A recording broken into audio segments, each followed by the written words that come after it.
Today is Monday. This is something different kasi hindi naman ako nagigising ng maaga. Pero ngayon itatry natin siya. What better way to start your week than to do a 10-kilometer run? Recently, ang longest run ko lang yata is 5 kilometers. So ngayon is itatry ko tumakbo ng 10 kilometers. While doing that, bibigyan ko din kayo ng 5 tips. Paano mo rin pwede ma-survive if gusto mo tumakbo ng 10 kilometers. So kung kasing baliw kita para sa itong video to. So tara. So, ang playlist natin for this run is Mac Miller. Sana matulungan tayo ni Mac Miller ma-survive tong 10 kilometers na to.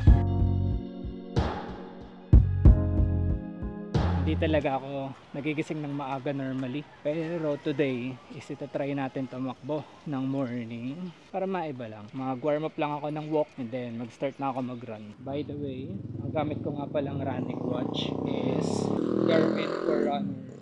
1 year na siya sa akin. Okay naman. Okay yung function niya. Hindi ko pa naiisip mag-upgrade kasi enough naman yung data na binibigay niya sa akin. Enough na siya kung recreational runner ka lang naman. For the shoes naman, ang gamit ko is New Balance SC Trainers. So ang ginagamit ko before is Adidas Boston 11. Ang problem ko dun is magaan siya. Pero kasi masakit siya sa paa. Itong New Balance is since malaki yung stock height niya, mabait siya sa paa mo.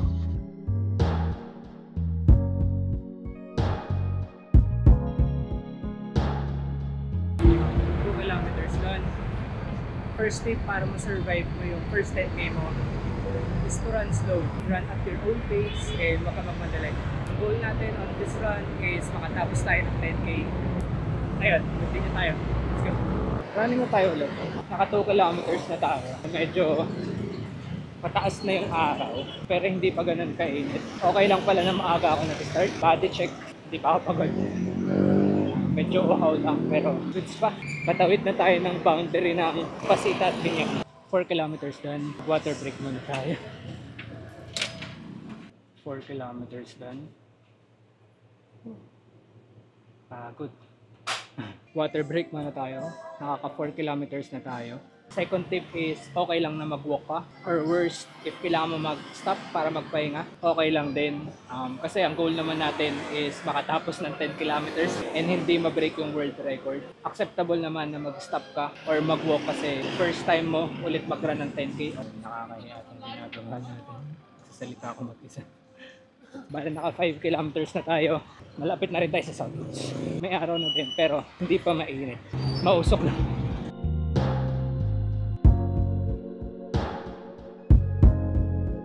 Ito pala yung sinasabi nila sa Facebook na pinutol yung mga puno sa express. Sayang naman. Lunes na Lunes, traffic oh. Ito yung sinasabi ko kaya thankful ako na naka-work from home ako kasi ang hirap talaga if Lunes na Lunes, kailangan mo mag-travel papunta sa work mo. Traffic agad, di ba? Ganyan ang sitwasyon sa Philippines. Sobrang traffic.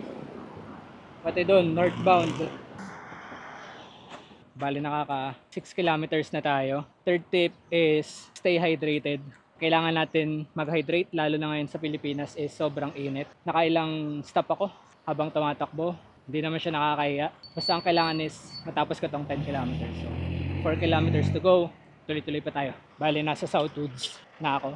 Dito talaga ako usually tumatakbo. Okay mag-jog dito kasi malaki yung space. May mga sasakyan kasi pasukan. Malapit kasi to sa San Agustin. Colegio de San Agustin.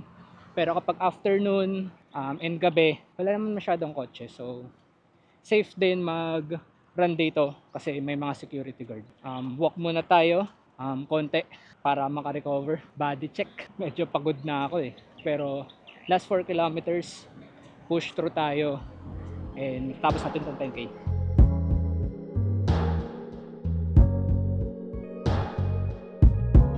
8 kilometers.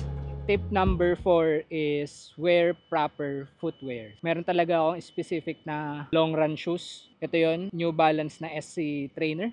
Okay siya sa akin kasi malambot siya. Carbon plated siya pero magaan, high stock so hindi siya masakit sa tuhod pag ginagamit. Important talaga na proper footwear yung susuotin mo. Syempre to prevent injuries. Kahit hindi naman mamahalin na running shoes pero sana meron kang running shoes para yun yung suotin mo if nagpa-plan ka na tumakbo ng longer distances, umiinit na. Last 2 kilometers, tiisin na natin to.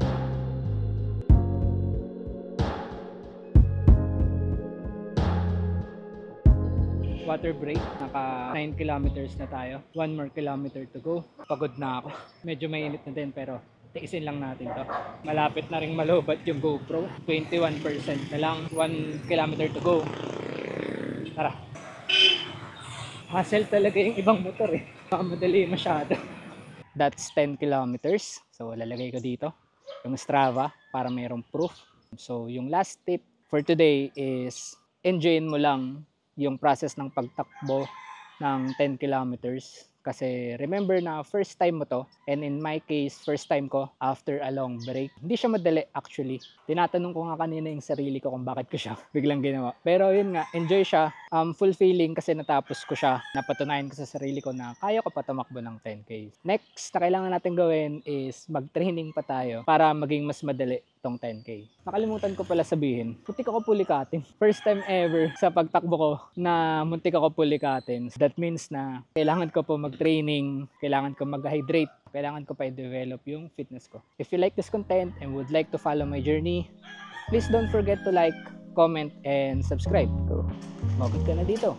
Subscribe ka naman, please. Like, comment, and subscribe.